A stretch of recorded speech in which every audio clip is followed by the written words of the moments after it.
Hello, everybody. I literally just got back home like 10 minutes ago. Let me adjust my lights. My friend from Wisconsin is here in town, and so are his two partners that he does business with. These people go out on trips all over the world, and then Harold does the photography and the printing. They do the photography, Harold does the printing and editing. And I think he also manages the website. But they're here in town. This is their last day. Unfortunately, it was a very rainy weekend and kind of a flop for them photographically because it was just not good. We did make it to Gettysburg, and I hope that they enjoyed that. It was very pretty there this weekend. Let me adjust my light. I have a shadow on me from my pop filter right here, this baby. Anyway, we did do the tour. Again, it wasn't really good for photography because it was just constantly drizzling, and you don't want to get your Nikons out there in the rain, of course. But anyway, we are here for a couple of hours. We're going to meet around 3:30 ish. Told them, and we have to go and visit my son and daughter and Nathan and Brian, the father, and maybe go out to eat pizza. If we can find a place that actually sits you down this day and age, most of them are takeout. But anyway, I hope that this ends the weekend in a good note. Tomorrow's Memorial Day. Happy Memorial Day. I will be resting at home. Definitely. I don't have any appointments to have to deal with or any sort of other responsibilities, if you will. So we're going to take it easy, my wife and I, and just hang around the house. So let's go ahead and begin. By the way, yes, it happened. Indeed, it happened. Mike Cheney has been sending me little photos of screen grabs of the new Print Prism 200. Okay. I watched his video, and I cannot play the videos on this platform. So I hope that I remember one of the some of the details that he sort of emphasized on, some of the things that he incorporated. Those of you who may have already loaded it, you know what I'm talking about. You can now print your chart through Print Prism. And I thought, oh, gee, that's kind of a mistake. If I was you, I would want people to buy QImage Ultimate. That way they don't have to worry about printing the chart in raw form, which QImage Ultimate can do. Photoshop cannot do that. Neither can Lightroom. You need an app. You need a special little side app to be able to allow you to do that. But QImage has an off mode where no color management from the platform, which is QImage, printing whatever you wish. It could be one of those charts for spectrophotometry, um, or in this case, for Print Prism. So QImage can handle that. It'll print that chart raw. It will then also automatically set your driver to no color management. So raw, great results. Period. You have to have that. So why would you incorporate that in the new version? Well, he wanted to. He thought it would be a good idea, and in fact, it makes it a jewel of a piece of software, especially for nerdy people that know about ICC profiles and know what the results of using a good, accurate ICC profile ends up giving you, which is outstanding looking prints. He also incorporated another option, which allows you, it looks like the color wheel on your black and white mode on Epson printers, or black and white mode also in Canon printers, but it works the opposite. And we'll get into that. It's really, I thought, okay, big deal. I could just do this in black and white mode and not have to deal with an ICC profile, not have to deal with whether my profile is good or not, because I'm not using one. I'm just printing through black and white mode, and I can just adjust globally whatever tonalities I'm getting. Well, it's not quite that simple. So we'll wait and get into that a little bit later on. But let's go ahead and say howdy to everyone here. Richard Bender, good afternoon. I was going to say good morning. I know you've been here since morning. Well, actually, no, you came in at 11:49. Wow. And he says, happy cold Memorial Day weekend. Wow. Yeah. Wow. I just received PP 200. Now I have to create some more ICC profile. Well, if you already printed your chart, you don't have, and you scanned it, you don't have to redo anything. You just go type, and I'll show you how to do this. It's really easy. Go to your already scanned image that is saved in a folder and recreate the profile. This time, you don't have to do anything. And if you have to make, okay, I'm not going to get into that little trick with the color wheel. Um, Again, you don't have to reprint. You don't have to rescan your chart. You can just use the currently saved scan. So, like, I was always wondering, do I have to redo everything every time you upgrade? And he kept telling me, no, you don't. Only in certain cases. This version does not increase astronomically the accuracy of the scan. So you don't need to. It's the same accuracy as the previous version, as well as the previous version. So if you already scanned many prints of that chart, you don't have to redo the whole process again. All right. Welcome to cold and rainy Medford, Massachusetts. This is Henry Stoffel. Epson P800, OEM Inks, PP 2026 200, Epson V39 2 scanner, and of course, QMH Ultimate. So there are people who definitely do not own a scanner that is listed in the long list of supported scanners. The reason why there are so many of those printers listed, printers that have a built-in scanner, is because, for example, the XP family, all the scanners are the same.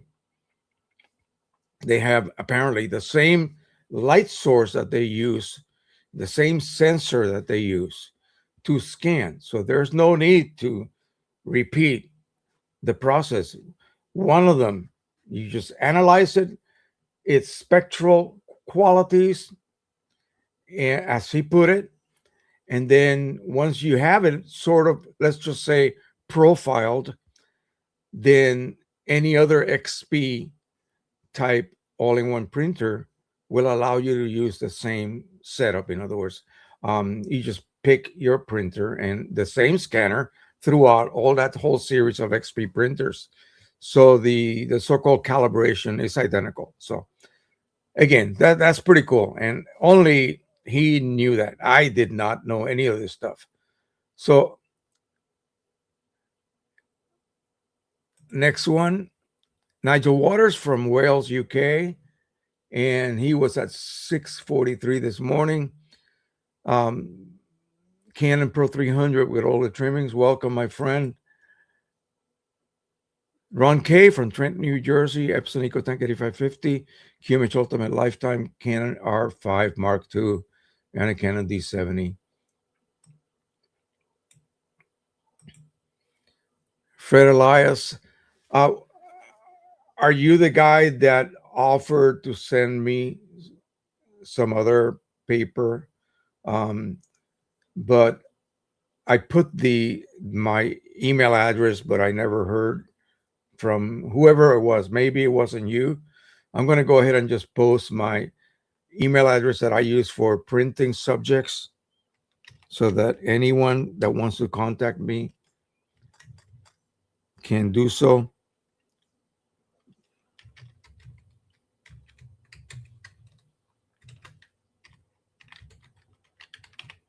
Let me make sure I have it correct. Yeah, so if you're wondering why I did not reply, it's because I never received any kind of contact. But anyway, so Fred Elias, Warren, Michigan. He's, of course, already with 200 and 8550 Red River Papers.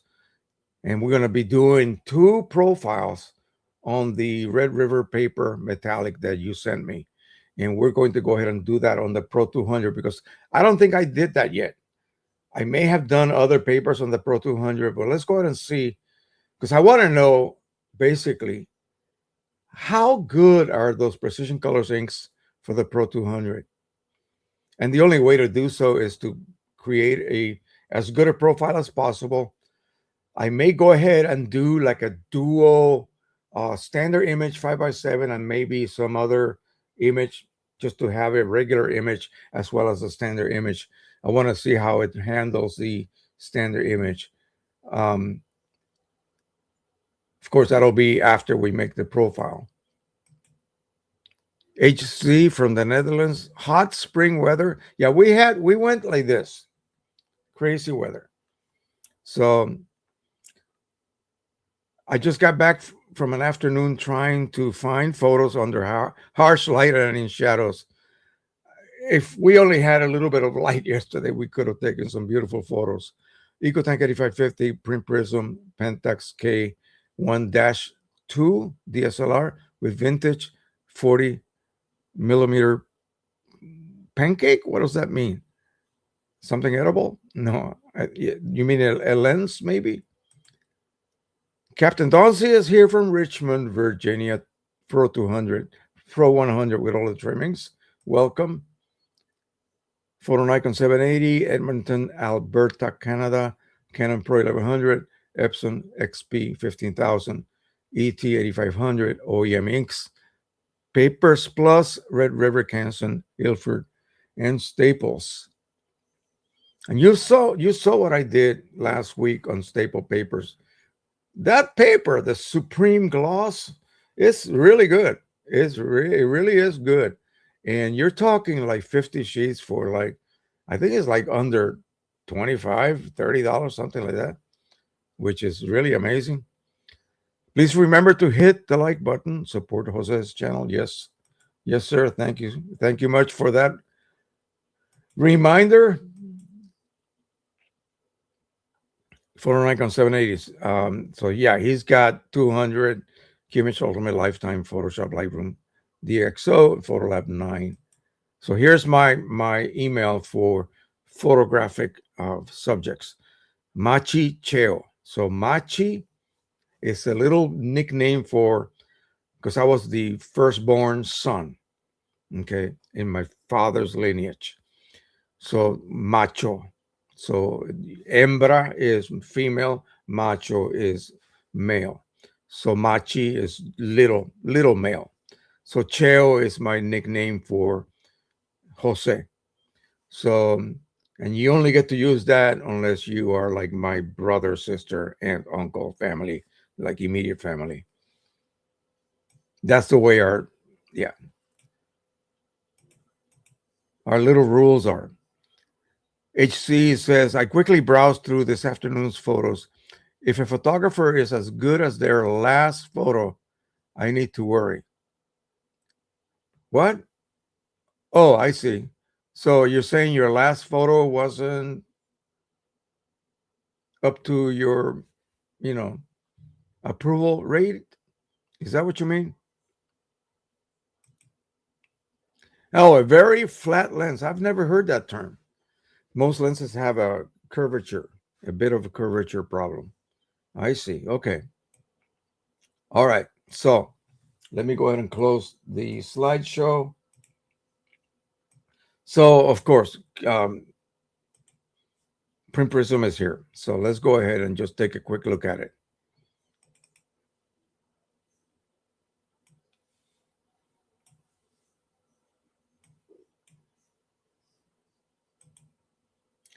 And one thing I immediately noticed, folks, I transferred it over to the other monitor. and it filled the monitor immediately. That did not happen before. So simply, it looks sort of the same kind of gray background, white letters, but it isn't. So if you're starting, there's a video that Mike Cheney put out, I believe, yesterday that you need to watch.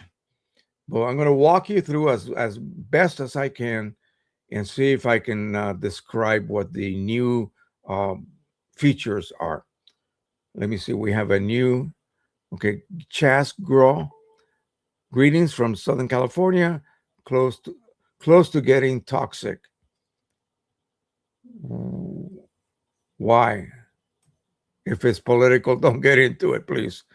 But it's a smoggy. I lived in LA. I lived right down the hill from Dodger Stadium, Elysian Valley, very close to Glendale. And yeah, it used to get really bad. But anyway, let's continue on here. So if you're going to just start from the beginning, you would take your whatever printer you're going to profile, load that paper, and print target.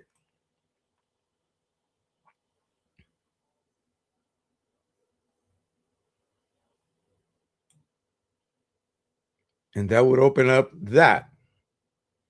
Okay. And you wonder, wow, that looks pretty good. I don't have to pretty much do anything. So there's an option here now for center, or, and I'll explain what this is about a little bit later. But simply put, you would just go here. There's also a list here, kind of a go by this, and then this. But let's just go ahead and jump into the properties. So I'm going to set it up for my Pro 200. So now you have a Twain interface. You have the ability to choose a printer. And I have the 8550 chosen here. So let me see, how do I go and choose another printer? Right here. So I am going to choose the Pro 200. Okay, now the Pro 200 is active. You couldn't do that before. Remember, you had to use QImage and go through that same routine. So basically, everything now is handled internally within Print Prism properties. So let's go ahead and set this up. So I am going to be printing photos. I'm going to not print borderless. I'm going to be printing on glossy, I think it's glossy 2 right here. And not 4x6, but 8.5 by 11, like so. On the top feed, I gotta choose my highest quality, obviously, and that's it. I'm set. I can just go ahead and click OK. Oh, wait a minute. So, are you telling me that this interface is going to send that image to my Pro 200 in raw form? Yes, it will. Okay. Are you also telling me that the driver will be set to no color management or none? Yes, it will. Can you please show me? And I always say yes. I don't trust anybody. So let's go ahead and jump here again. And you can just go either click on this or go to, I think it's here. No, page setup. Oh no, let's just go. For me, it's just to do this. I click on that, matching, and oh, look at that, none. See that? Automatic. So I can, right now, I can go ahead and print that chart on, I believe we're using the Red River Polar Luster Metallic. And let's see, we're just going to go ahead and print target right here. So where is the button for printing? I just took a quick glance at the video last night. So we are done. Click, and it's now going to print.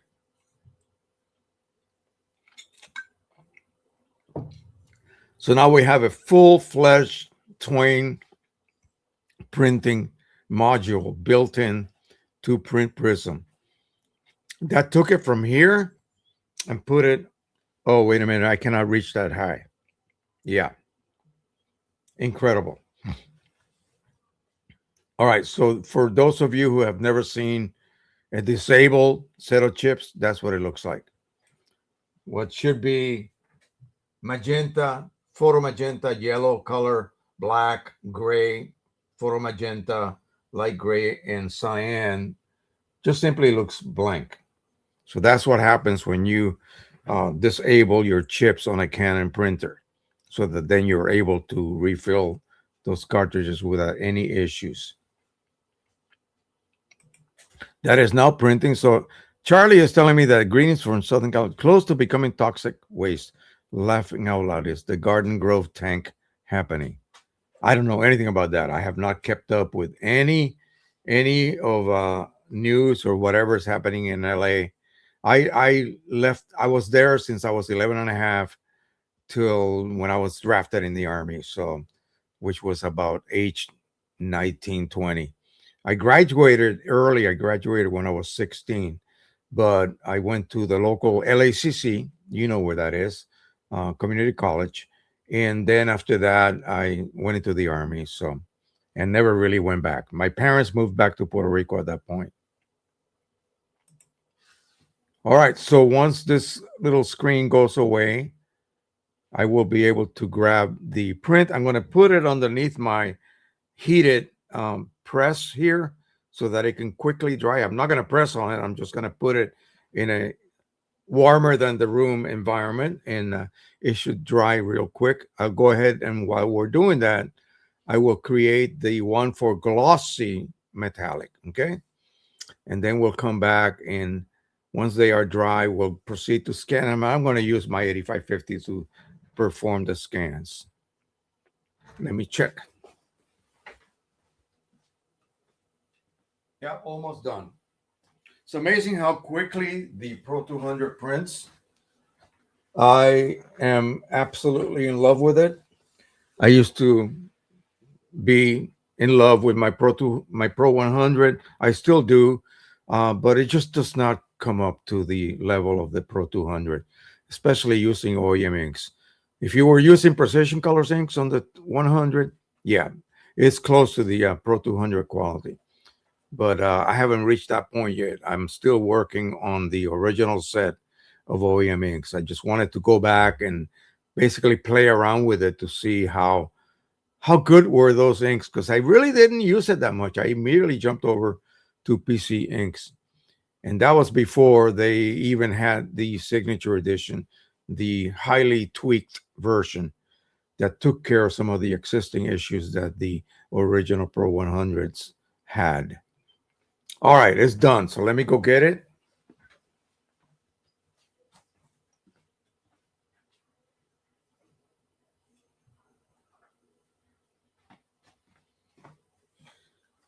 Here it is. Looking great. I'll just lay it here, let it quickly dry.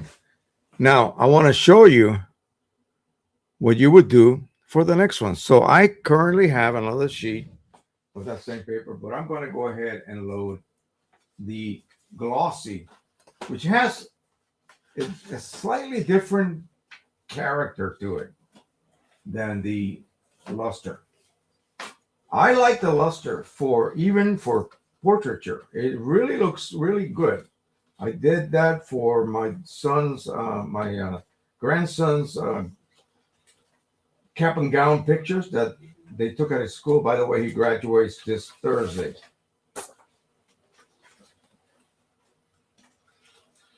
So he's ready for that big time.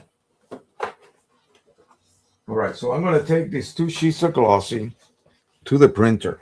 Then I'll be right back.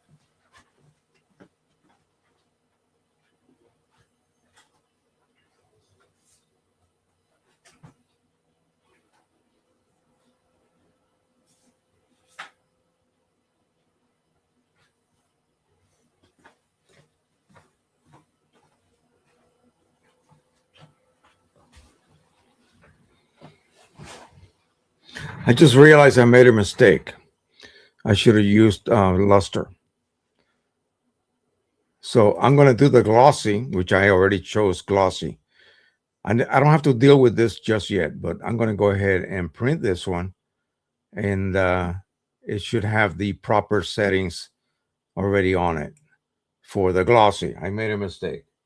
So yeah, see glossy 2. That should be good for the one that I'm going to print now on glossy metallic. So we'll go ahead and just do that. I'm going to throw away the other one. I don't save anything that's wrong or badly done. So I'll be right back. Sorry, guys. But we're going to reprint you with the proper paper setting, the proper paper choice.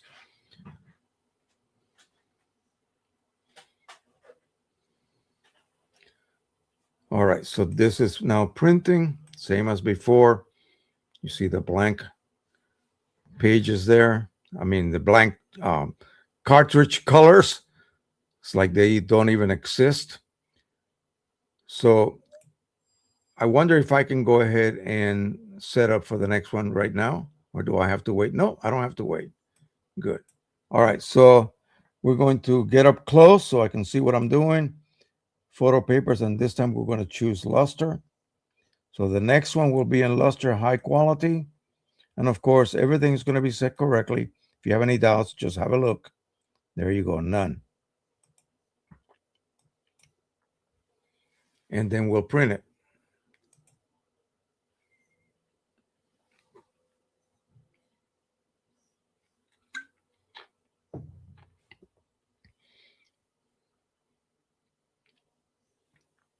All right, so the other one is still printing, so we'll have to wait for that. Although, no, I think it's done. Wow. Yeah. Almost done.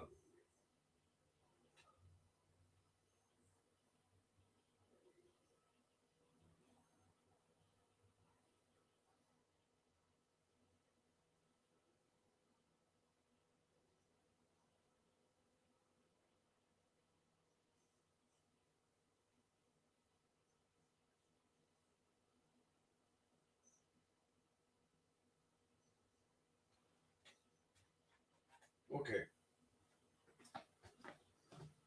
So here's the glossy version. And let's see, this one should be printing. Yep. That'll be the luster version. Once it is dry and, less up to smear with my fingers, I will go ahead and identify them with my marker, and then we'll proceed to perform the scan. I just want to let them dry a little bit longer than normal. I have done profiles like within 10 minutes, room temperature, and they're okay. But to be sure, you have to let them dry, because once the water evaporates, those color patches actually change color slightly. Okay, not maybe something your eye can see, but they do change color. So we need to have the most accurate possible source for the scanner to then produce that profile for us. Now, a spectrophotometer, such as the one that I have right here, I could do a 3-sheet, expensive and kind of wasteful, if you ask me, for a top of the line profile. And that will give me 1,600 patches. So I scan those with my little device. It's down there. I'm not going to get it out. But it allows me to sort of align the pathway that the scanner, the spectrophotometer, has to perform right here. So you start off, you see this little ceramic disc right there? So normally if you store this to, put it away for a year, you're going to close it.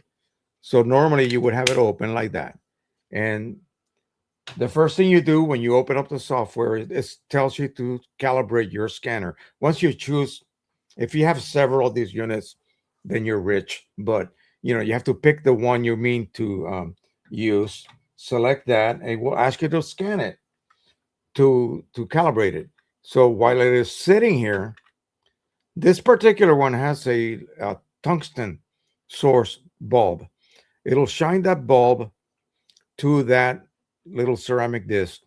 The light, of course, bounces back. It analyzes it and says, is what I'm seeing the correct white value?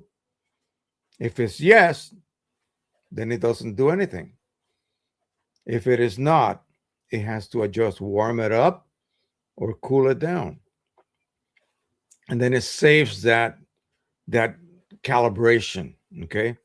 So then it knows that when I shine my little light onto one of those patches and the light bounces back, what I am seeing is actually accurate. It's actually what the printer produced, in other words. So you have 1,600 of them. Well, remember, there are 16 million point five different variations of a multitude of colors that can be reproduced with RGB light. So how are you going to use just 1,600 patches and be able to interpolation? So it has to interpolate the hell out of that set of scans that you just performed. And it's just a single pass. You're passing across, and that light pulses about 200 times a second. So it is photographing the same little color patch until you get the next one, until you get the next one. So the quicker you do it, the less pulses you're going to be shining upon that particular patch. Okay, that's the way it is. So I like to do it relatively slow, so I get more pulses per patch. It's not stopping and then stopping. No, you're moving. You're moving across. So it has to do a huge amount of interpolation. So why not have more patches? More patches means less interpolation. Okay. Imagine if you just had 50 patches like the color monkey. That requires a hell of a bunch of interpolation. There's no way that you can, you know, accurately say that the profile you create accurately guessed what would have been between these two similar color patches. It can. So the more patches you have, the better. If you look at the image, well, let's just look at this one. This one's on metal, believe it or not. If you look at this image, so I got my 9,000 plus patches here. These are all yellows. All of these are yellows. Okay. Various degrees of intensity, density, slightly changing toward orangey yellow, and so forth, all the way down to the deepest blue, magenta, blue cyan shades, and of course gray scale down here. Okay, so yeah, it's amazing that this will produce an incredibly higher or more accurate result than your spectrophotometer, unless that software is actually magic. Otherwise, no, it cannot possibly produce what I would refer to as a factual, accurate, you know, interpolation, because you're going from 9,000 to 16.5 million instead of 1,600. It's better. Yeah, it's a lot better, right?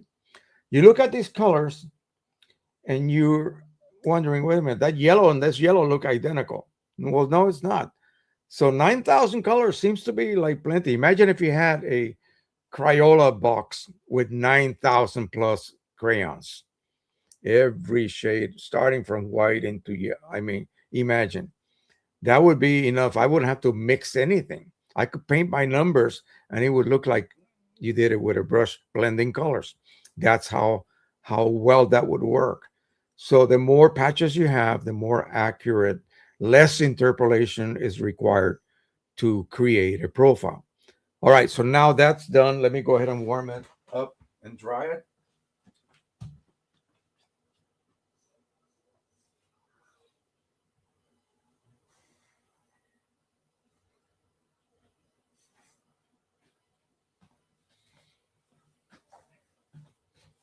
We'll put this one to dry.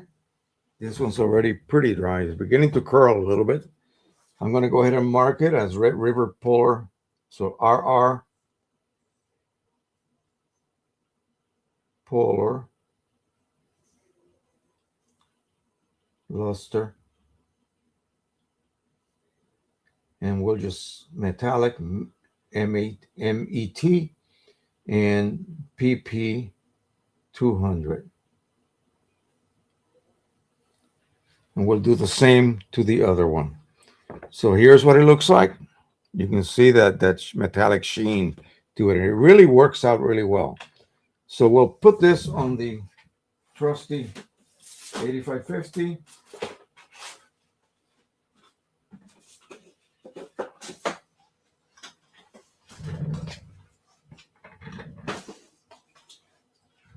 I got to tell you guys, I was at Walter Reed Military Hospital the other day with my wife, and I was parking the car, and I decided to walk down the stairs of the parking garage, and instead of taking the elevator, get a little exercise, even though it's downhill.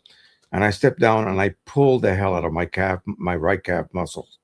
It is painful. I can barely stretch that calf, and I've been treating it as best as I could. But if you see me get up and kind of hobble, that's because of that.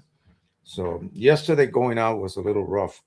I didn't tell my friends that, but I didn't want to get them worried because they would have just said, "Oh no, let's just stay home." I didn't want to do that. Okay, here's the previous one that we scanned. Put that over there. Upside down, dum dum. Okay. And I just make sure that the edge is touching the edge of the scanner top. Kevin Berniarski is here. Kevin, so my friends asked, well, how Harold asked me, is there anything your wife, because she's from Wisconsin, would like us to bring her? And I thought, I don't know. I said, Janine, what would you like? And she says, how about some cheddar cheese curds? And I thought, okay, you cannot find those here in the East Coast. So they brought her 2 bags of it from Ellsworth. Yeah. And I told her, hey, and I told Harold, this is Kevin Berniarski. This is his town. So anyway, we tried them today. Oh my Lord. If anyone has ever tried Wisconsin cheese curds, you need to do it. If you're ever there for whatever the reason, the TSA will give you a hard time when you're going through security with it, especially if they are not in a pack. Easy to identify. Yeah. Oh, awesome.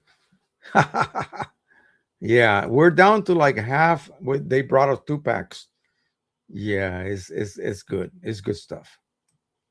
Thanks, man. All right, let's go ahead and prepare this baby here. So we have the metallic luster. So all I need to do now, I already printed it. I'm going to change the name. Actually, no, I already did it last night. So I entered that name last night. It's already there. Once you enter the name, it automatically sets it to be saved under that name. So let's take a look at this. I believe you can just hover over it, or maybe, I don't know. But anyway, the name will be entered there. The name will be entered here for the profile. In other words, the profile name was, oh, I see. I'm done printing. I need to get out of that. So now I can go ahead and look at this, and you can see that it is indeed Pro 200 RR Polar Luster Metallic. And this is the name of the profile that it will be saved under, Pro 200 RR Polar Luster Metallic. automatic. If I write gloss here, which we'll do the next time, once we get done with this one, the same thing will occur. So I got the 8550 chosen. And right now, I mean, there's nothing else to do but scan the target, create the profile, print. Let's just read everything just to make sure. So print prism, could not set up raw mode. Okay. So again, the same problem as I had last week. Um, Let me make sure that I have the USB connected. Yes. I just have the wrong one chosen. I just got to go through the various 8550 connections that I have here.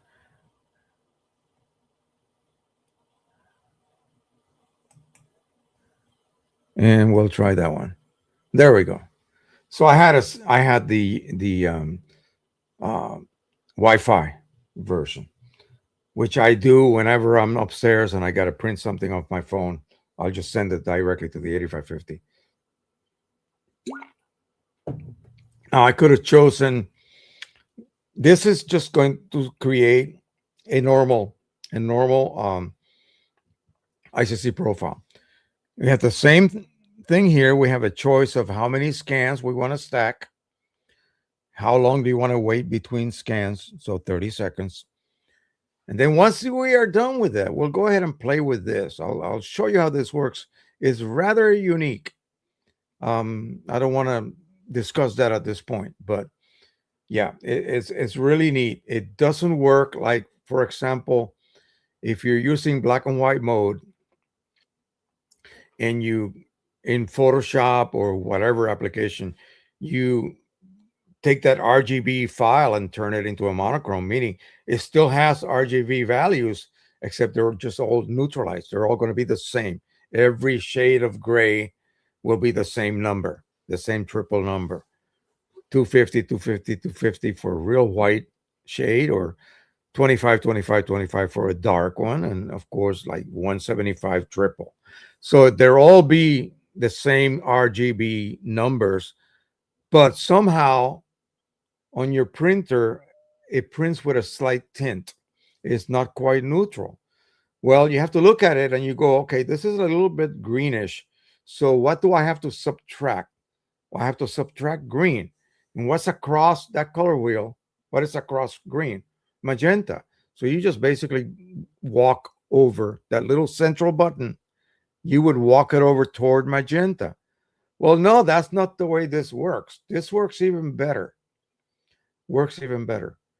With the current color management type or color correcting for professional color engineers, where you choose the opposite color. Oh, no, no, no. What you do is, if you see that your print is a little bit green, you just use the color wheel and you try to, you're going to get it, open up a little window that gives you a gray color, and you just go toward green until you kind of match what the print looks like to you. That's it. So you're literally saying, okay, my grays look like this. Go ahead and correct that. And you just create the profile again. It will then replace the previous one. Now, that will allow you to then use a profile for printing absolutely perfectly neutral, if that is what you wish, black and white images. You don't have to use black and white mode and play around with that color wheel. Just do this one time. You just look at your black and white print. You say, "Oh, this looks a little magenta. Let me see. I'm gonna show you how magenta this is." And you just move the central point here toward magenta, and then you look at the little rendition, the little square that shows you, is this the magenta you're seeing? And you go, no, that's too much. You reduce it a little bit. Oh yeah, that's it. Perfect. This is what I'm seeing, say, on my midtones on my black and white prints. Boom, redo the profile. If you just replace the original, you don't have to change the name at all. It will just replace that original profile. And that is it. It's really neat. I thought this was going to be like, oh, Mike, why did you add this? We can do that already. No, no, no, no. He did it a different way, very, very unique way, and something that actually works for those of us that are not like color engineer types. Like if I have too much yellow, how do I remove yellow? Do I remove yellow or do I add blue? I don't know. I forgot. So no, just adjust that color wheel until you see the shade of yellow on gray that you're noticing. It's not going to be like super yellow. It's going to be like it's just a slight tint. And you just want to duplicate that on that example. We'll wait for this to get done. Let me check my corners. It's already creating the profile, so big deal. I just want to assure myself that, yeah, they're all perfect. Okay. So we'll go ahead and let it finish. And then we'll do the next profile. This is nice and, as my kids used to say, roasty toasty. And it makes me feel really pretty warm. It's kind of a chilly day today. So we will be scanning this one next. This is the glossy. You can see how glossy it is. Let me go ahead and write down the information. So Red River, this is Pro 200, Red River Polar Gloss Metallic and PP200.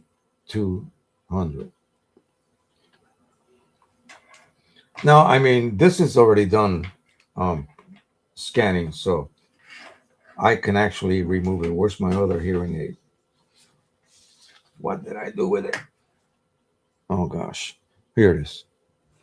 I separate them, otherwise they start making noise. I didn't want to hear myself amplified.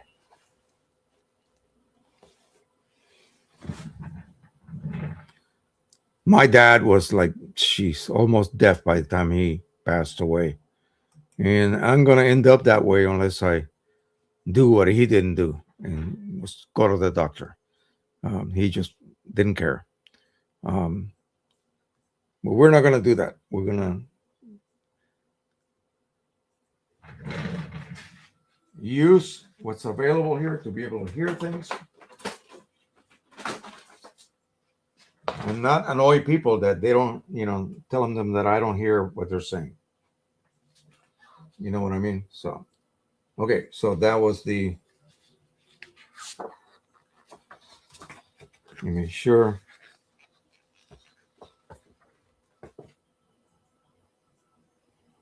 Yep.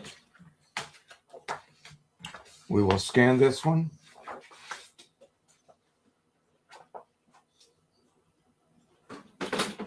Now, for those of you, like one of the viewers asked me, well, I don't have an 8550 and I don't have any.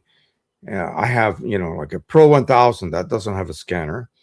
I don't have a scanner. What can I use? I don't want to buy an 8550 just to be able to scan or XP, whatever. Yeah, well, you can buy a standalone scanner for like $70. It is already supported by Print Prism. It's the same exact scanner that they um, load in a XP printer or a 8550. So $70 plus. At this point, what is it selling for? I'm not quite sure, but for I think it's quoted maximum $150 will give you the ability to create top of the line profiles. Well, that's good enough for me.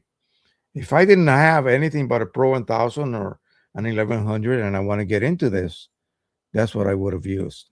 All right, so let's go ahead and I'm going to write down gloss.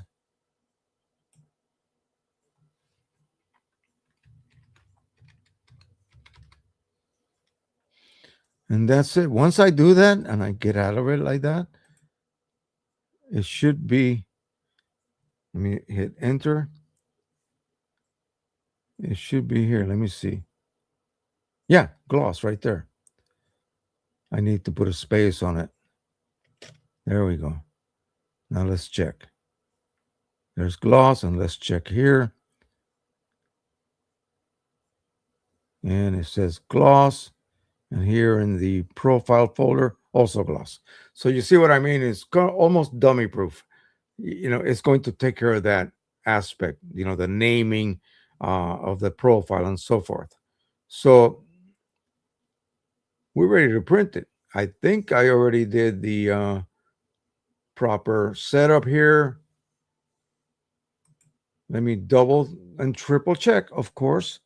Properties. Let's see if I chose, in this case, I had luster. So now I'm going to choose the plus glossy 2A, high quality. Everything else I know is going to be in raw form already. Hit OK and hit print. Oh no, what am I doing? I don't need to reprint this. I already printed it. What a dummy. Anyway, let me cancel that. We're going to do the scanning is what I want to do, silly boy. Yeah, not print. Cancel. All right. So we're done. We're going to go ahead and scan this one, Goofy. It's been a tough week. So scan target, create the profile right here. Yeah, I already loaded it in the scanner. So I'm in pain, folks. So, keep that in mind. I'm going to take some Tylenol before we wait for our friends to show up this afternoon. Hopefully that will make me feel better. Charlie, yeah, it costs you about 130 with tax. Works like a charm. See what I mean? So say you have a top of the line printer, they don't come with scanners. Gosh, if I only had an 1100, at least I have a 200 now. So that's really good. But if that was all I had and I didn't have a scanner, or I wasn't lucky enough to have received an 8550 from a generous viewer here, Rick Johnson, I wouldn't be able to scan. I wouldn't be able to take advantage of that. I would still be using my expensive, super expensive Spectra and not really getting better results than you guys are getting with the $130 setup. Well, are you saying the scanner was 130? So 130 plus another, I think, what was Print Prism selling for originally? $35, something like that.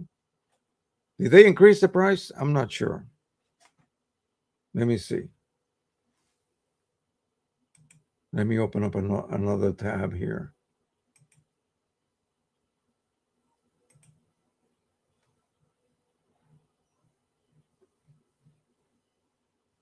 What are they selling this for now?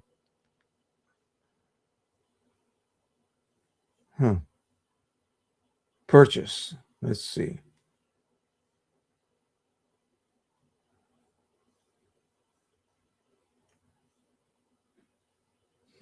Where's the price?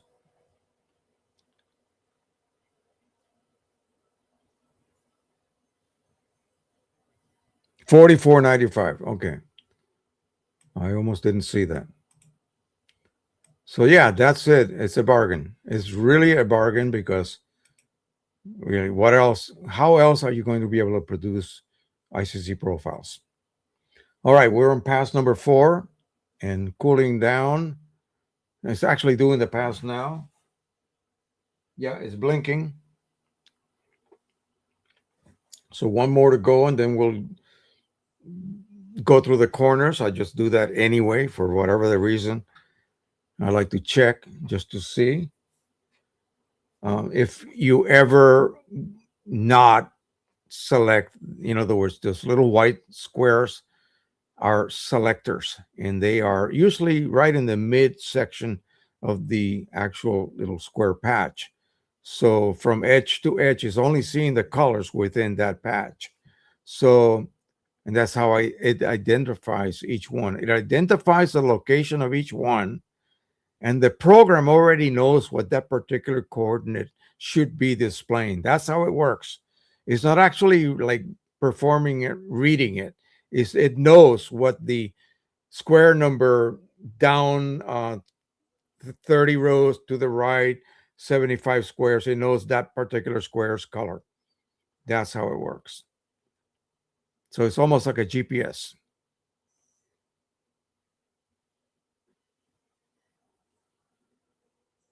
Okay, once it is done, it detects the corners as it is doing now. And I don't have to really look, but most people would like to look. So you can just grab it like that if you want to do it by hand, or just use the corner finder here and so on. All right. Another thing that Mike explained is that if you happen to have a printer that does not utilize a gray ink, that can produce all kinds of issues. Called basically, the name is metamerism, and that means that, say you print a black and white, and under this light source it looks perfectly neutral, but when I take it over to my window, it changes color. When I take it over to an incandescent bulb, it changes color. Okay. You can also, like, even across the tonality range, it can change colors. And so this is what this little wheel is for also. You can, if you want to absolutely only display your images, your prints under a certain lighting, and it's causing this metamerism, and that is because your printer really is not for high quality photos. And I hate to say it, but something like the P400, just like the R2000, they do not have a gray. They produce amazing popping color photographs, but when you try to print black and white, they kind of fall short. A good profile will save that a little bit, but it's not 100% safe unless you are able to adjust that tonality range um, toward a one way or the other to take the cast that you get when you are viewing it under this light or whatever light your living room is using, and you adjust that so that print will still not look correct under some other lighting condition. Keep that in mind.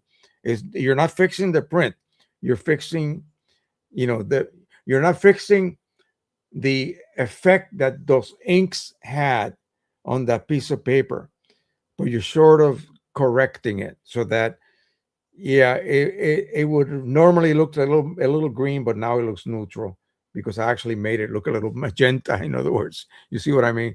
So you're sort of compensating for it, and it does that automatically anyway. But you have to experiment with this little color wheel here. So I think, let me see, he's got a boost here. Let me see what that one does. Ah, there it is. So once you click on boost and you click on the central, you can see that patch changing. So you want to hover around and look to see, oh, this is the kind of gray effect I'm seeing on my prints. And you take a look and you get, yeah, that's exactly it. That is the gray color that I am using. Redo your profile and it will neutralize that. Pretty amazing. He will literally neutralize that for you. All right. So let's just go ahead now that we have two profiles made. I'm going to go ahead and open up QImage, and we're going to print onto the Pro 200. Let me double check. Let me see what paper I have loaded now, and then we'll proceed in QImage to create a double print, one with a standard image and then one with whatever image I choose.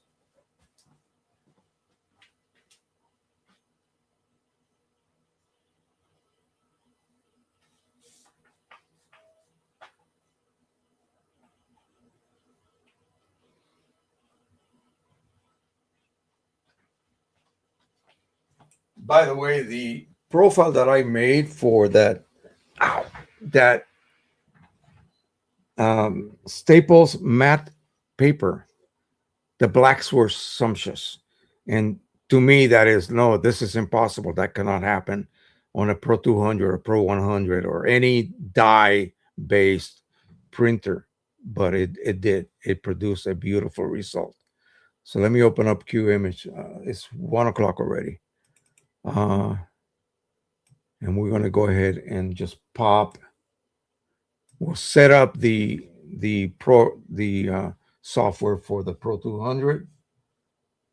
So the first thing you do is the top choice here, and Pro 200. Then we want, in this case, luster paper, photo paper luster, and then letter size, and that's it. And in this case, I'm just going to choose 5x7. So it's going to give me the ability to print two 5x7s. Now let me look up I got to do this over here. I cannot do that on that other monitor. Can't even see what's going on. I need to look at my pictures folder, find my test images. Here we go. And we'll choose this one. And then let me look at, I'm just going to search in my big photo drive.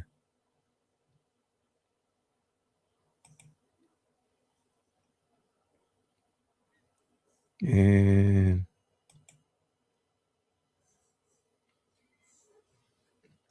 this drive is super slow. It'll take a while to load. Now the metallic look of this may introduce something. I have never done this before, so you have to bear with me. We'll see what we get. We'll see what kind of effect we'll get here. When I load another image, it will then move this one to the top and add another 5x7 to the bottom.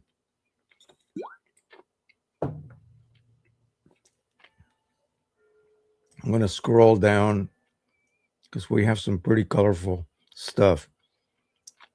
This one here I did on metallic. It originally looked like this, but I did some weird editing with some layers and blurs and all sorts of effects and got this.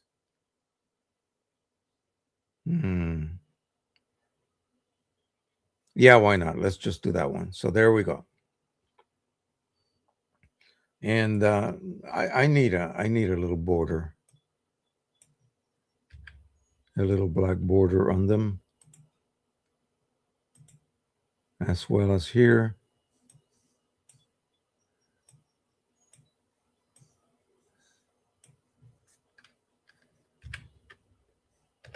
Like so. Okay.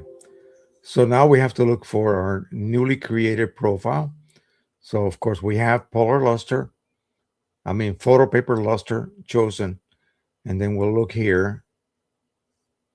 And yeah, we have the Canon polar luster. Well, we need the metallic one we just made. So I'm just going to browse, click on and then click on the date and just scroll down. It should be right at the bottom. So metallic luster right here. Choose that one. Relative colorimetric, black point compensation, and okay. Bingo, that's it. We'll print it. Same setup for the next one. We'll just change the paper type to glossy, and then, of course, the profile we just created. So now it's loading. It's at a 37%.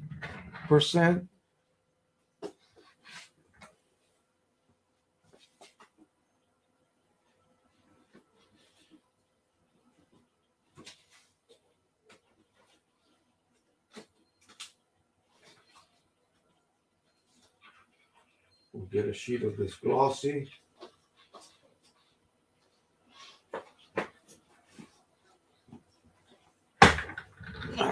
And then I'll pop it behind the one that's waiting to be printed.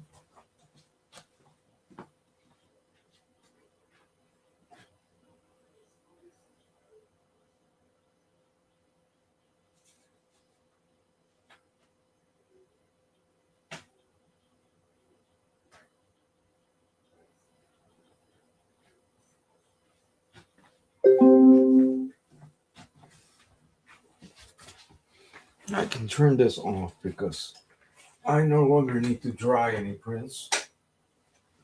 Okay. Now that's loading. While that is loading, I'm going to go ahead and change this layout. I'm going to go ahead and just print just a full page on the glossy. I just want to see how something that's relatively bright will print.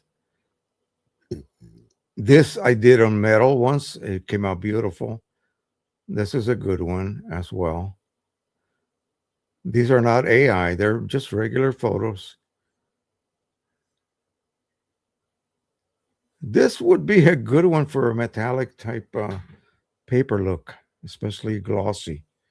So for this, I would go ahead and do something a little bit, a little slightly customized, just a border around it. And since I already had the other one chosen, of course, it just popped in. But I am going to not crop it. I want to keep the original ratio, the aspect ratio, like that. So you have a 1/4 inch border left and right. Of course, this is going to be viewed this way or vertical. I don't know what the orientation. I think this is the orientation, vertical. Now that I look at it, and we'll go ahead and print it in that form. I'm going to go ahead and open up my editor here. Just double click on it. It opens up the editor. I already have some settings previously added to it, so I don't need to do anything. This is what it looks like. And as you can see here, this is a 3900 by 5700 pixel image. I did the auto exposure to make sure nothing is pure black, nothing is pure white. And then added some sharpening. I did nothing else to the color balance or saturation or brightness or anything. Just left it alone. All we got to do now is come back and just, so I have the luster chosen. I'm going to just search again and add the glossy version, which is right here. Wait a minute. Click on the date. There we go. Gloss. And okay. And print. So the other one began to print already.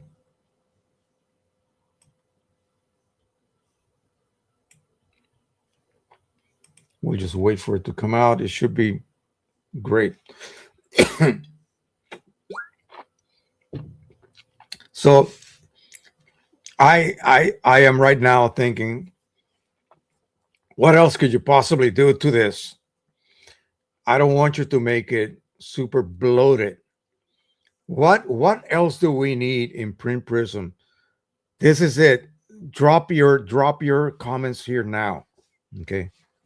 What is it that you think Print Prism is lacking?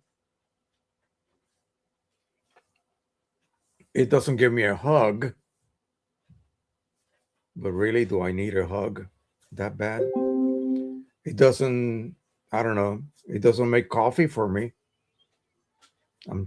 Yeah. Sarcastic, sure. Yeah. What else do we need? What else does it need to do for you? I really, at this point, the process is to choose a paper, to print a chart with that paper in a particular printer you have.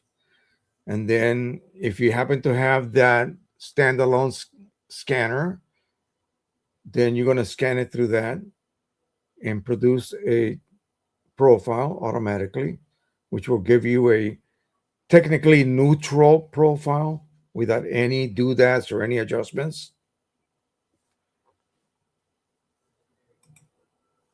Font control, he doesn't want to do that.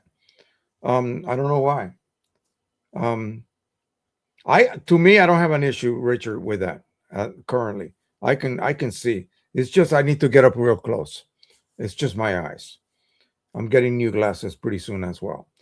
But yeah, Coffee, yeah, I need coffee all the time anyway. So he can do some coffee for me. Well, then possibly, like, it's already saving it in the correct location. It's already automatically. If I just change one letter, it automatically adds that to the corrects the storage name for the scan. Um, if I want to read, for instance, if he did the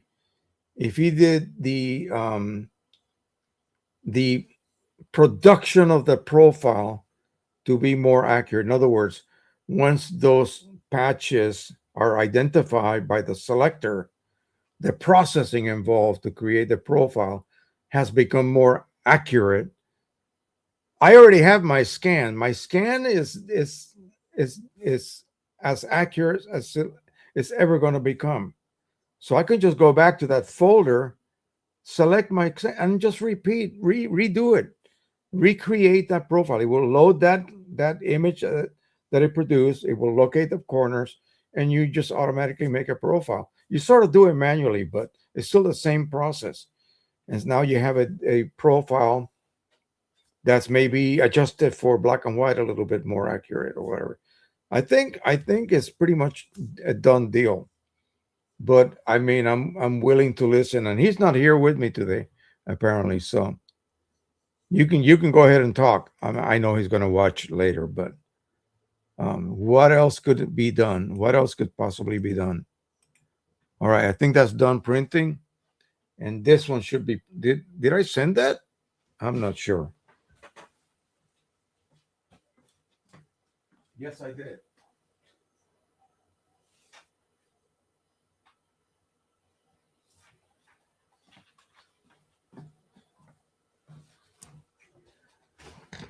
So yeah, these papers are amazing, and I used to not like them. And printing a standard image on metallic paper really is not okay. Yeah, yeah, it's not really what I would normally want to do. But look at that. It's freaking neutral. And I'm looking at. Let me look at the gray because I did one months ago, and I looked at it. I just not months ago, like literally a few years ago. I uploaded that video just recently, where I looked at this. Initially, it looked great, and then I look, and there was a big green band right here, but I don't see any such thing. Let me backlight it. Backlighting shows that I can see patch number 4, and I can see patch number 2. That is ridiculous. Let me see. Okay, I can see patch number 253, and then after that it becomes white. Well, that's almost white anyway. So if you look at this right here, the transitions, there's a slight abrupt change here. But again, this is like incredibly beyond what a normal image would have to worry about. So I am not worried about that at all. Okay. These greens, they actually look different from each other. This one and this one look almost the same. But then let me see. Oh, I removed it. So does the original. Um, so yeah, I cannot complain. This is pretty good. The strawberries, even though they have that weird sheen of metallic paper, I see the redness and not the orangey cast that say like the Pro 100 used to have. So this is, remember, the Pro 200 with precision colors, signature edition inks, third party. Okay, third party inks, not OEM. If I had OEM, I think it might be slightly better. I don't think PCSE inks reach that level where they are better, just like the Pro 100. PCSE inks were better than the original OEM inks. That's not the case here. No one out there has been able to beat P, the Canon Pro 200 inks. the original inks. No one. Um, so once you reach this level, and then you print that, this is crazy the way that it glows. Look at that. I mean, it's you just have to hold it in your hands and look. So I had never really got myself deep into this. Metallic paper does not really have a white. The white, what would be white, is really looks like brushed aluminum. Okay, it's got that gray look. So you would think that would create a s- lower contrast result, but that's not really the case. That's not really the case at all. Because really, you don't have a white to speak of. You see, what's white is kind of a grayish tint, a metallic grayish tint. But on your screen, it looks white. Just when you view it, in your hand, and you view it, you see that metallic gray sheen on what should be a white border. Let's take a look at the car's headlight. Yeah, let me flip it over. I think it's this way. Let's put it over here. Let me see if I can do this.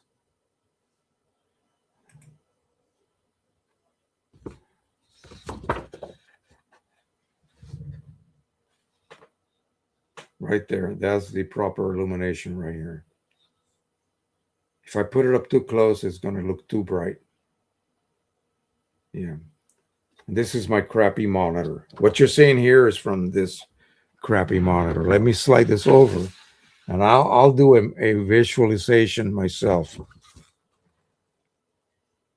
Yeah. It's quite amazing. Quite amazing. So creation of this profile, I talk too much. Okay, so it takes a lot less time to do this than it took me to explain and go through the steps. Again, it's just simple as can be. You just simply no longer use this to print. You're just going to simply, let me close this down, because he wants me to minimize it because I'm still using it for the daily printing of those unclog tool, that is. So let me make sure that I got it to system tray. So let's just open up Print Prism once again.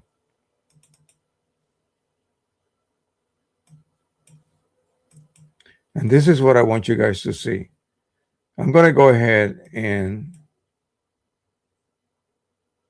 set up like this. Okay, so this is my list of topics. I'm going to grab Print Prism and I'm going to throw it over there. And look at that. It fills the screen. It never did that before. It never did that before. So let's choose another printer just for fun and print target. And then here we're going to choose the 8550 and go to the properties because you want to pick a type of paper to print on. You would choose, let's see, I don't know, photo paper, premium photo paper glossy, ultra premium photo paper glossy, and of course high quality, and of course color. Then you have to wonder, wait a minute, is this setting my driver to no color management? Well, let's take a look and see. So that's not it. Advanced, that's what we need. And it is set to no color management, no color adjustment. Wow, what more can you ask for? That's it.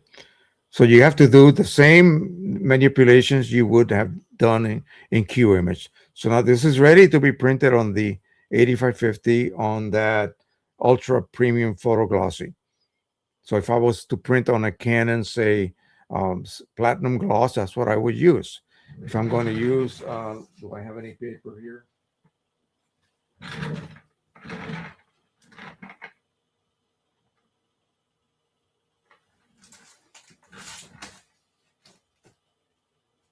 Oh, one thing. This is really critical.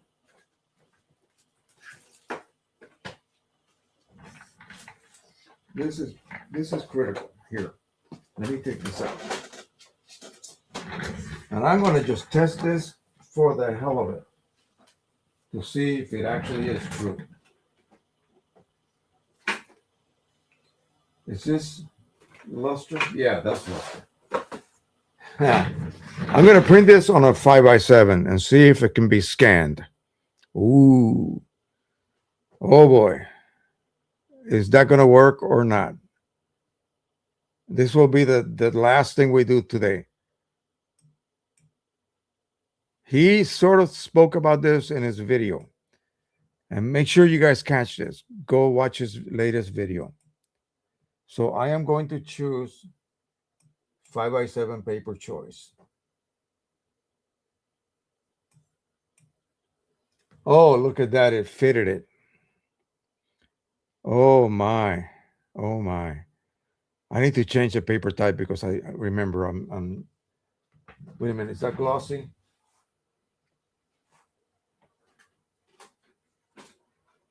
No, this is semi-gloss. So I mean luster. So I'm going to change this to luster. If you can pull this off, folks. Oh my, you know why? You can print on half a sheet of paper. Wouldn't you like to save? Say, get 2 charts on a single 8.5 by 11? I would. Why not? Let's see if this works. Okay. Let's see if this works. So we're going to print the target. Wait a minute. Okay. Oh, print the target here, silly. Oh, geez. Right there, right here. I got to get used to the slight changes of positions of things. So now that's going to be printed as a 5x7. I certainly hope so.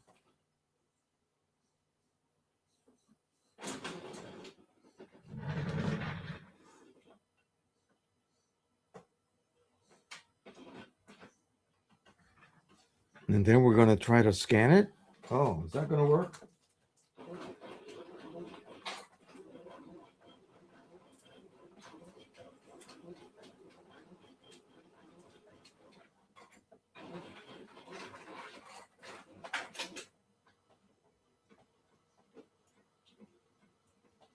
Did it load a 5x7 sheet? I don't know if it did.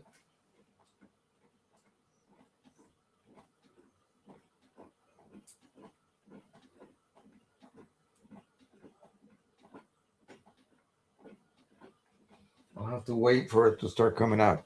I didn't actually see the sheet of paper dropping, so I don't know.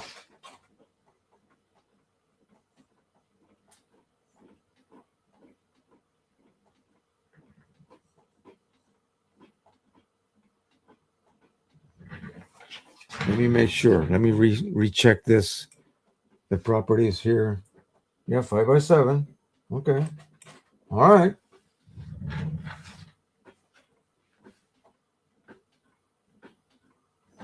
Yeah, I think it did. So good. That's good. Wait for it to come out. I'll give it a quick. This is still warm. So I'll give it a quick dry and we'll scan it and see. Then I'll print on the same kind of paper I have loaded there. I was using that for some prints for some of my friends who have graduated this year, and I did some photos of them.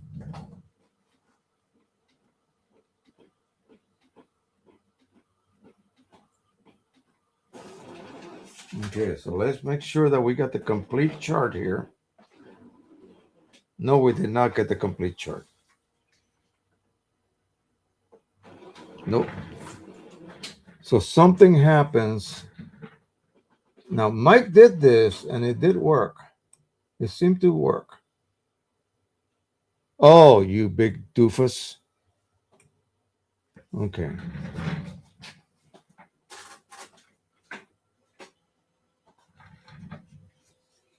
That's not the paper. That was a sheet of 4x6 I had on there. We'll do this again. Bear with me.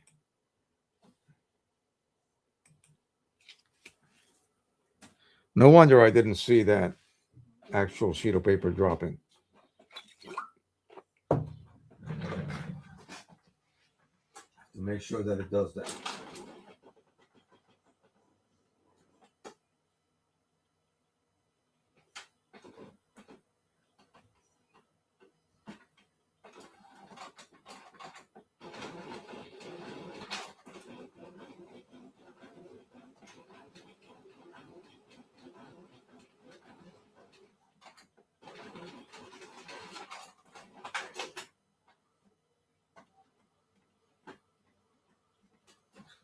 What are you doing?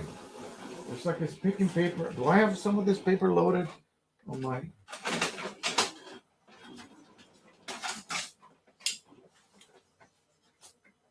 Where's it picking that paper from?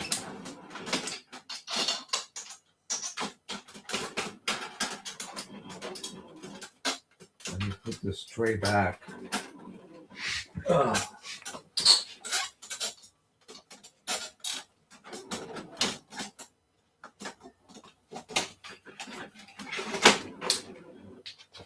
Do I have any more of that paper here? No, I don't.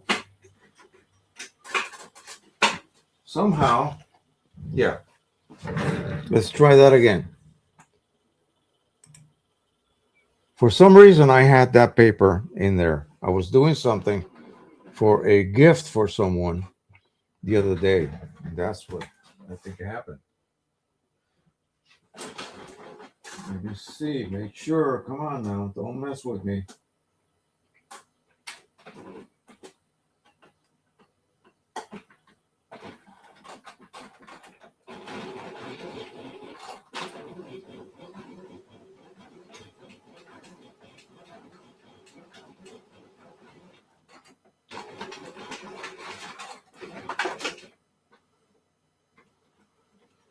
Where in the hell are you getting that paper from? Look at it. It's not on the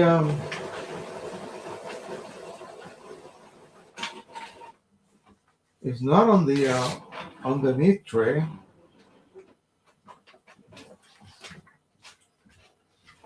Let me see.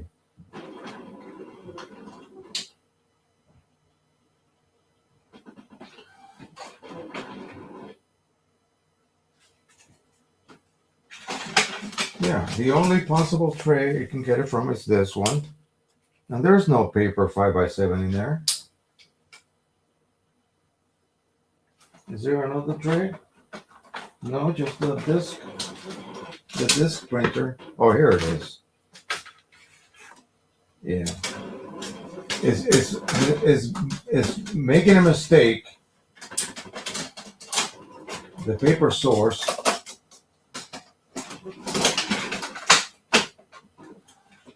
That's what it is. I don't know when the heck I was using this little 5x6 paper.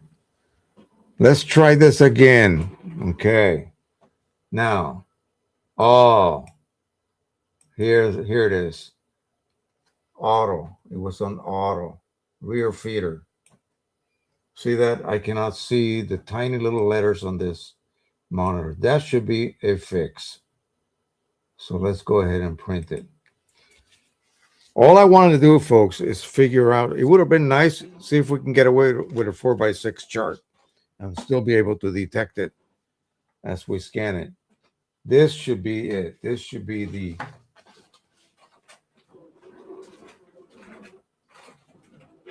And you got to be careful because sometimes you got to get that source correctly.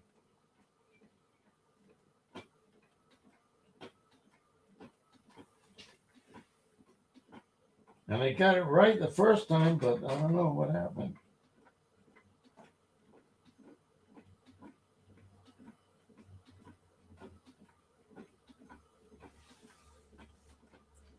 There's no more 4x6 paper, so this better be it. I'll save this.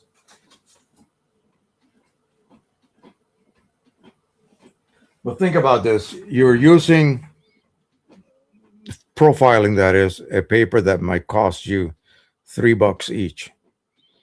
I would love to get two charts printed on that paper instead of just one, and get double the value for it. We create two profiles for the price of one sheet of paper.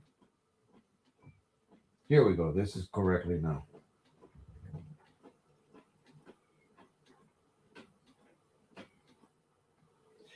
But again, I chose 5x7. Why would I have gone to the cassette with a 4x6 paper?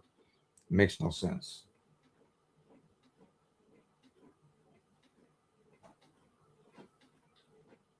This is going to be a little difficult. Those little squares are tiny. They are so tiny.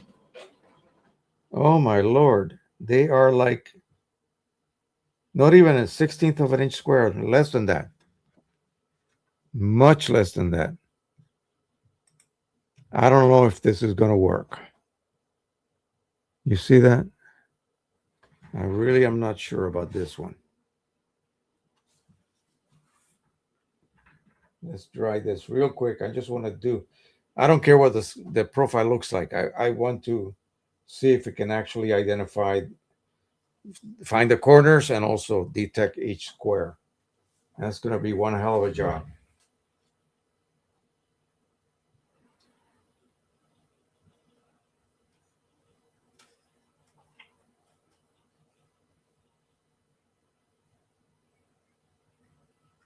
If it can do that, then by golly, this is crazy. This is going to be amazing.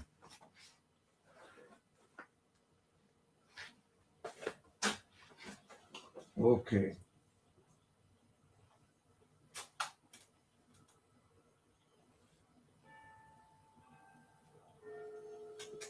Let me just put her edge to edge right here.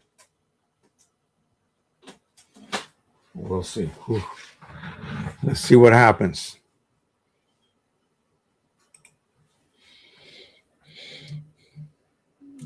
So we'll go ahead and we're ready to scan. So scan the target. Oh boy. And let me give it a name. So this is going to be, what is that? What paper did I just move? Right here. This is glossy Pecos River Gloss, Red River. So we're going to add that name.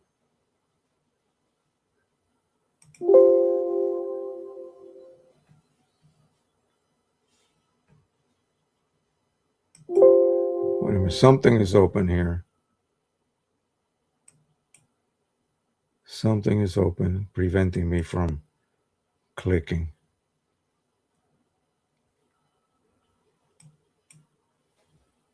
Okay, this is it. Okay. So I don't need to print that anymore. It's already printed. So I'm going to change the name. So Pecos River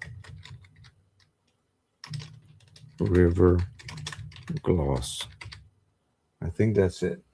Pecos River Gloss. Not pesos. Pecos. It's an actual river in the area where actually where Red River is located. So let's see. Yep, it changed it. As you can see, Pecos River Gloss. And the profile will be named Pecos River Gloss. So far, so good. All right. Let's create that profile. Scan target, create profile. Observe gray cast notice. And observe gray cast has been identified. Would you like to keep it? Oh, I see. Reset to neutral. Reset.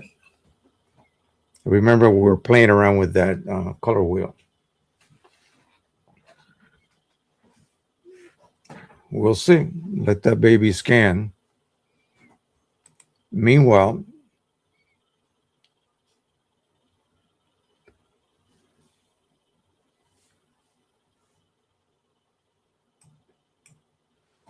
yeah, this is what I suspect. This is what I suspect. And I just have to test and see what happens. I could, I'm going to print. If it does identify the squares, if it fails, then it fails. But I need to check to see if it's actually able to do this. Um, but you are absolutely correct. Right. Yes.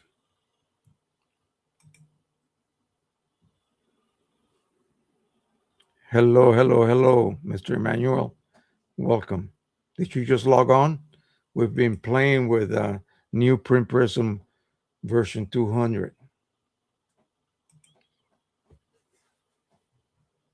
Okay, target not found in scanner. What the heck? Okay, let me move it to the center. Let's see what happens.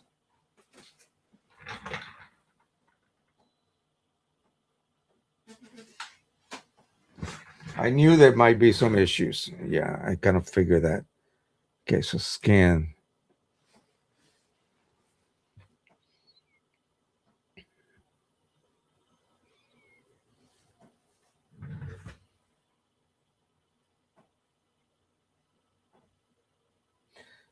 You could do this for the same reason I was stating earlier, saving on paper cut. Yeah, too small. Okay, so that answers that question. Okay, issue is closed. Now, it expects to see the image in the correct size. So, picture this. You are printing on, say, I don't know, 11 by 17 paper. And again, it's a fine art paper. You can just cut it. If you have a good trimmer, cut it and just do half a sheet of that. That would be 8.5 by 11. If you cut it 11 by 17 and a half, or just go ahead and print it and then cut off the as much as you can and get maybe, I don't know, an 11 by 9 or even 10 inches. It depends. It depends how much you can cut off. So that would be the only reason to do that. And you can then locate that as you there's an option there to locate your image on the corner. And so it just pops it over to the corner and the rest of the sheet of paper is pretty much saved. So,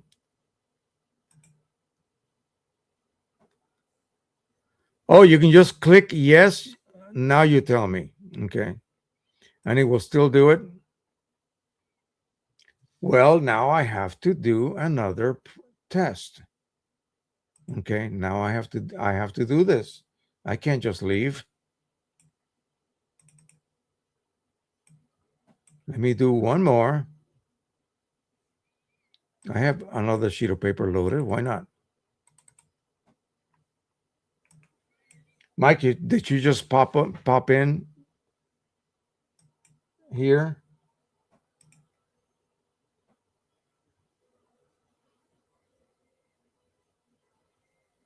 Yeah, you got. Don't tear it up, Joe. I know, I know. So let's. I'm gonna have to print another one.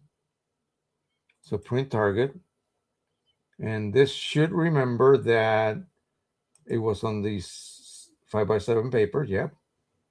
And we'll proceed to print it.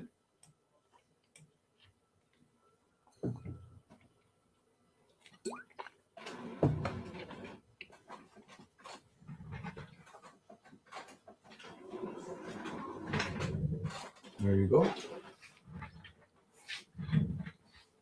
And I got some really good results with that paper using Red Rivers. No, I used Mike Cheney's ICC profile that he made a while back for a bunch of Red River papers for the 8550. And that worked really well. I did that for the students that I was making prints for. Um, so I just want to see if this actually can be read by your scanner. The scanner can find the little tiny, tiny, tiny squares on a 5 by 7 version of this image. If it can do that, then wow, that's torture, kind of. Um, but we don't mind doing that. Mike, so hang on. Yeah, we won't do that anymore. So it's a little too sensitive saying target not found. That'll be for 2000 or for version 201. Yeah, use a nicer language, a nicer way of putting it. Don't be so insulting to the user. Oh boy. Oh boy. By the way, my friend Harold is here in town, Mike, and he cannot wait to get home to download this into his computer. He's got an 1100 that and also a 40 something Canon printer, the big one, big flow unit. So this is done. So I am not going to dry this forever. I'm just going to do a quick dry here against my cooling down hot plate. I just don't want it to stick to the glass when I then proceed to scan it.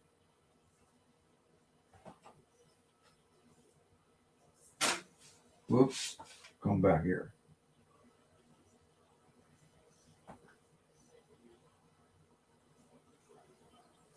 That's good. That's dry to the touch. That's good enough. All right.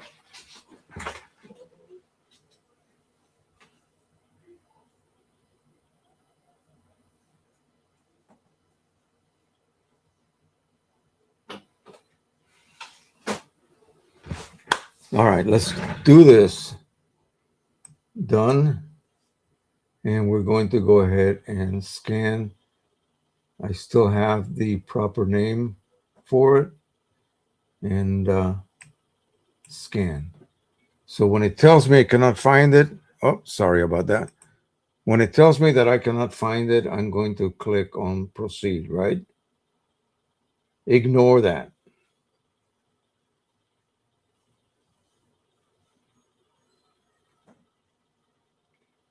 So, Mike, I was asking the audience here. Here we go. So, proceed anyway. Yes. Pass number 2, cooling. All right. So, let it finish. I was asking the viewers here what could they possibly wish was added, incorporated into future versions, like whole 10-point increases. I don't think anyone could come up with anything. So he likes the color wheel warning. Yes. That happened because I did an adjustment, Mike. And then when I tried to print it, said, hey, did you make an adjustment? Would you like to return back to normal? And I said, yes.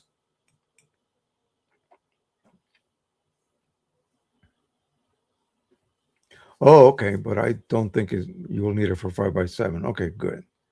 So hold the control key when you click stand and create. Okay.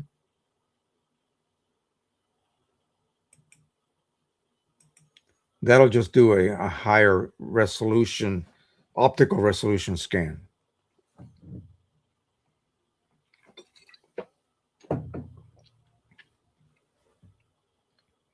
Good. We got like 10 more minutes here. So I should be able to do at least a test print and see how that comes out. Or maybe a couple. I'll do a standard image and then a regular print, something with a lot of pop, and see how it handles it. It's doing the third pass right now.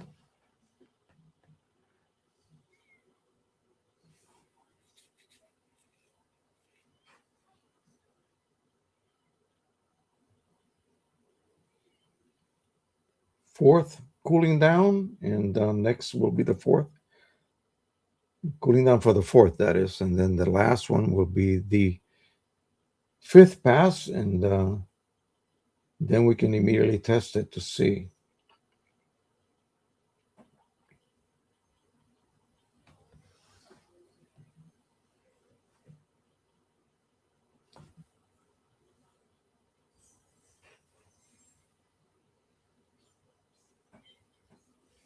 No, I don't think that's a little sort of not deceiving, but like, what do I do? I had to get out. I didn't know that I could continue and proceed. Once it realized that, hey, this is not an 8.5 by 11. You know, there will be more I can do with PP. Think integration with QImage. For example, ability to send your printer driver settings from PP to QImage automatically. Well, I think profile correction and profile creation and photo printing. Ah, I don't have to have it integrated. Like, really? I know what to set my QImage to for a specific printer and specific paper. Yeah, I don't know. Don't know about that one. I'm still a tad worried about some scan aspects, in particular the paper white determination. If I find time to test some more, I'll email you, Mike, and with my thoughts on that. Okay, let's see. It's still waiting. It's locating those corners, Mike.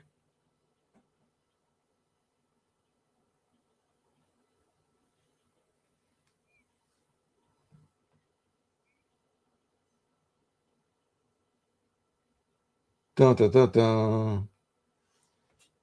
Well, we'll let that finish. I'll remove my print.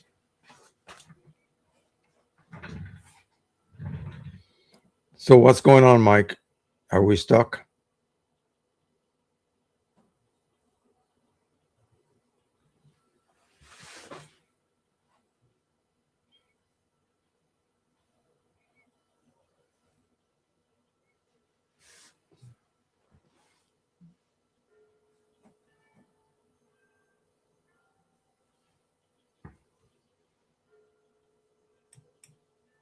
Wouldn't the color of the paper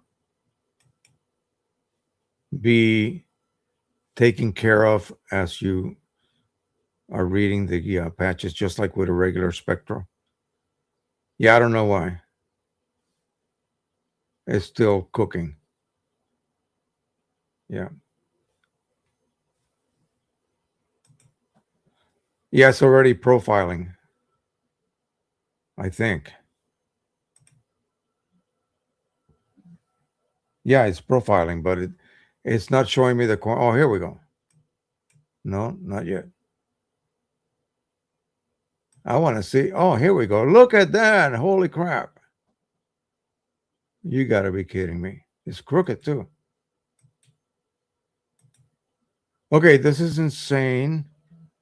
Really? How big is that little selector, Mike? When the squares are actually, the little patches are actually less than a 16th of an inch. So how tiny is that little selector?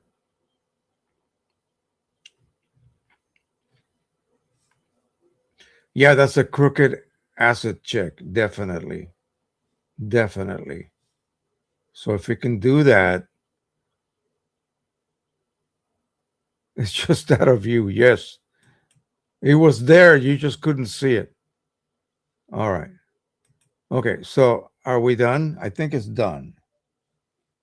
So let me go to me a second here.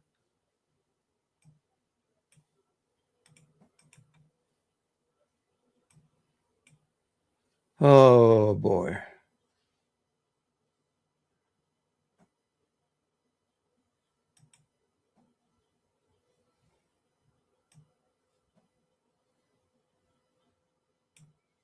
Let me see here.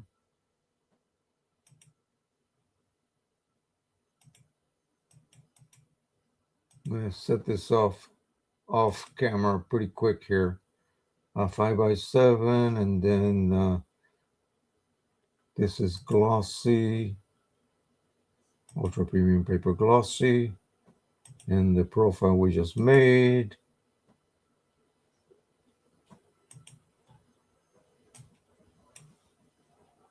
Pecos River gloss.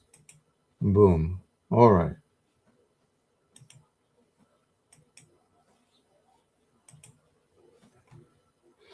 Okie doke. Let me see what we got here to print. We're gonna do.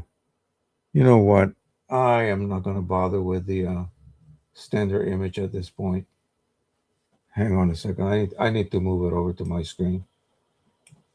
Let me just quickly look it up. So, photo pictures, st- images. We'll do that one first. We're not gonna crop it. I'm gonna set this up real quick off camera here, and then I'll just show you what I did. It's just that I can see it a lot better here on my good monitor, that is.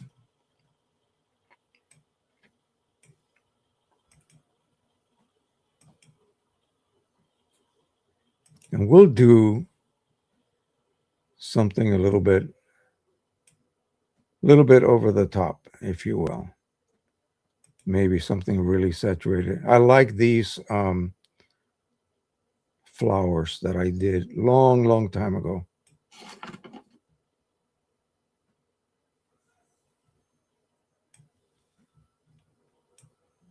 Okay, so I have this image and I have this image in 8550 ultra premium photo paper glossy 5x7 Red River Pecos River gloss. Okay, and I should have added PP 270. I think I did.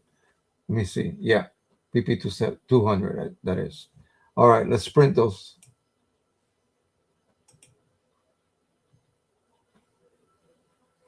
This is a good test because these flowers have this weird like nuance of different magentas with a little bit of red in it and so forth. And it was very difficult to produce on like an early Canon Pro 9000 long time ago. When the Pro 100 came out, it was like, oh my God, this is so accurate now. And it wasn't before. It looked good before because I really wasn't looking for that. Right here, these shades right here, everything sort of became like a couple of shades only in the 9000. They just didn't have that level of gamut, you know. So we'll let those babies print.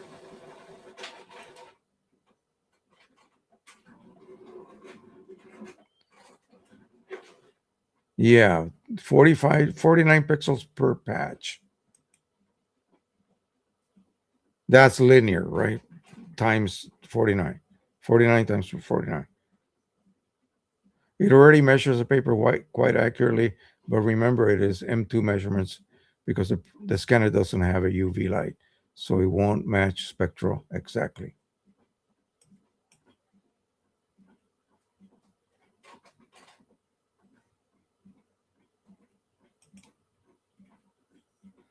Okay, that's an explanation for that question.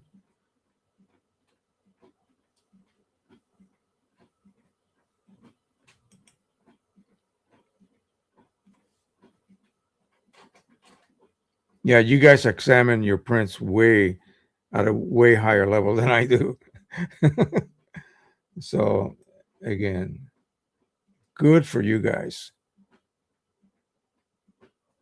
Right. That's what, yeah. Unless you have like a paper without any OBAs, right?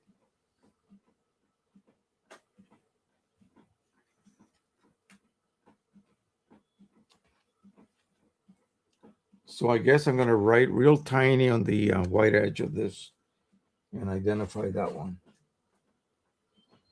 But the fact that it was able to like find every little wow. So Mike, the little selectors are what's actually selecting. So it's a selecting enough area to get an accurate uh, computation, let's just say.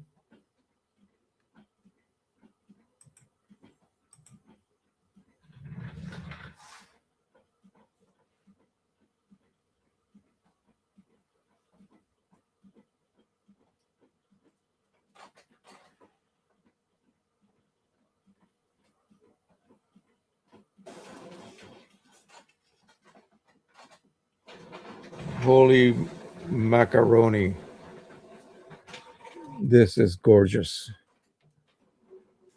And only I can really say that because I remember what I used to get before.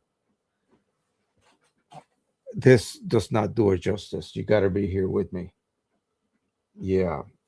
Oh my God, all the little streaks of the flower, different shades of pink and reddish tones, and then these colors here.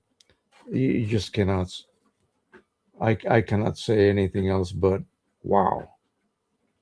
Now let's check the standard image, see what that looks like. We'll see if it has any issues with some of the components.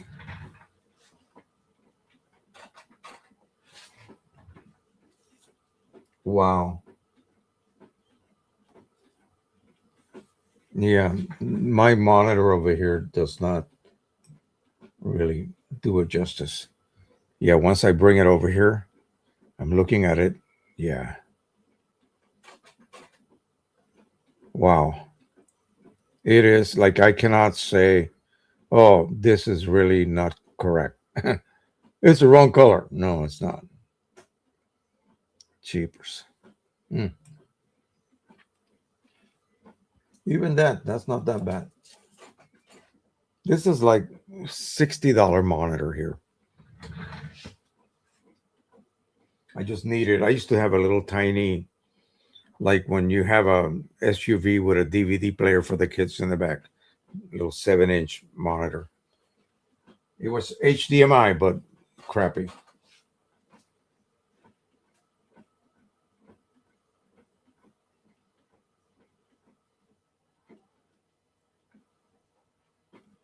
Almost done.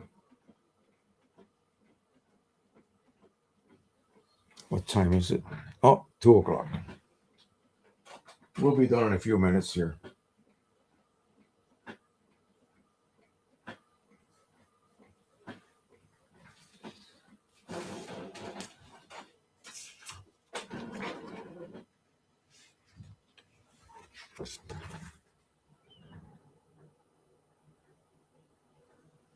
Yeah, this is good. This is good.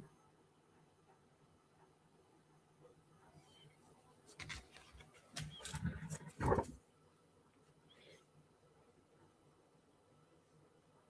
me see if I can see. I see number 4, number 6, number 7, number 8, and highlights. I see 53, 54 sort of became white. 254, that is. So yeah, usually what I tell people is, and you guys can correct me, if this prints correctly, this is not edited, this is open print, then you should be able, and it matches the monitor, then you're all set. Anything you produce should be able to be matched. Now, someone was talking about the white background or the white color of the paper. Well, this is plain glossy paper. This is that metallic paper, which doesn't really have a white background. It's more like a gray. You can see how this is whiter. But I'm looking at the overall color rendition, and it matches up two totally different papers, profile in the same manner, producing matching standard images. What else can you ask for? That's really reaching what I call nirvana, because you know, and I would have to then, okay, well, can I do that on my 8550? Can I repeat everything I did? That was done on, oh, sorry. The first one, the big one, was done in the Pro 200 mic right here. Okay, this one's Pro 200, is 8550. Two different color ink sets, and it matches. It brought it all together where it visually matches. Not if you start measuring with a spectral or something, but visually, it gives you the visual effect of being a match color wise or color balance wise. Even intensity. The intensity seems to be correct. Okay. So, all right. I was planning to do an editing um, little demo. How do I go about editing my raw images? We'll do that next week when we have a little bit more time. I'll leave you guys to that. So, what do you guys think of Print Prism 200? Now, I didn't explain it as well as Mike did. You'll have to go to Mike's Musings. Is it, Mike? That is your channel. And do you have a link on the current uh, uh, website for Print Prism for the video? Uh,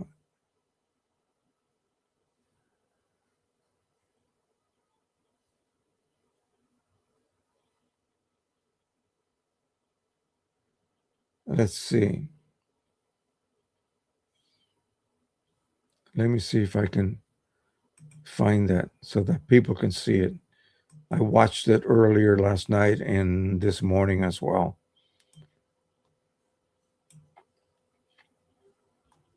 Nah, I'm just going to go ahead and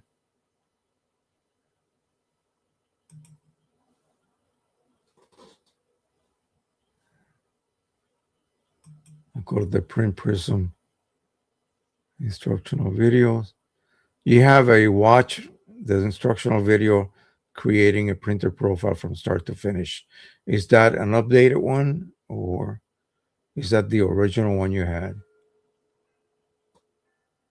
How it works? Download forum contact. So you have a forum on this already. Excellent. Okay, so Print Prism. So, folks, in case you were wondering, this is a dedicated forum for Print Prism right here. I'm going to have to sit through this and look at every one of these entries and see what people are asking. I may get a chuckle out of it. I may not. I may actually learn something. Probably will. I'm not as smart as you guys think I am. I'm smart enough, but I have a bit more to go uh, before I leave this world. So, yeah, that's how it works. Not okay. Wait a minute. The video is at the top. Okay. So that is the latest one. Okay, great. I cannot play it here. You won't be able to hear the sound at all. Yeah. Well, it's like I said. Uh, I think it's safe for me to ask you here in front of everybody. Have you heard anything from? Why are you doing this to our? Yeah, you know what I mean. You don't have to discuss it if you don't want to. But everyone I talk to just tells me the same question that they would be a little bit worried.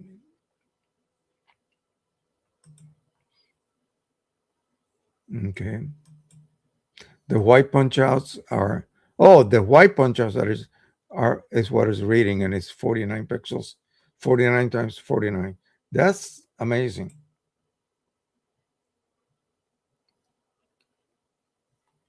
Okay. Okay.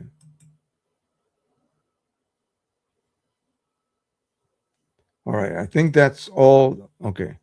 It hasn't really gotten to the viral stage just yet. I will watch over my shoulder when the word really gets out. Okay. So far, I think it's within a certain community. I just cannot imagine what starts with an X, we'll say, or what they are discussing at their little meetings. All right. Let me go ahead and get set up for our exit.